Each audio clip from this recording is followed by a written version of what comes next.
Pour conclure un contrat, une personne doit avoir ce que l'on appelle la capacité juridique pour le faire. En principe, nous pouvons tous signer des contrats tant que l'objet est licite.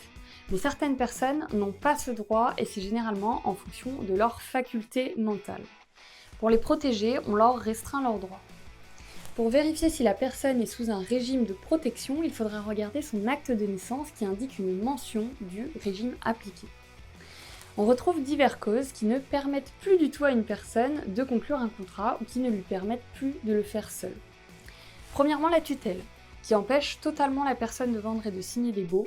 C'est son tuteur qui doit venir signer ses actes à sa place et seulement s'il justifie d'un jugement dans lequel le juge autorise ce tuteur à accomplir ses opérations. Pour la signature d'un bail, en principe, l'accord du juge n'est pas forcément nécessaire, sauf si sa durée est supérieure ou égale à 9 ans. Deuxième régime, la curatelle, qui permet à la personne sous curatelle de signer la vente d'un bien, mais avec l'assistance de son curateur qui doit co-signer. Concernant la signature d'un bail, la personne sous curatelle peut le faire seule sans son curateur s'il s'agit d'un bail d'habitation et en revanche doit le faire accompagné s'il s'agit d'un bail commercial.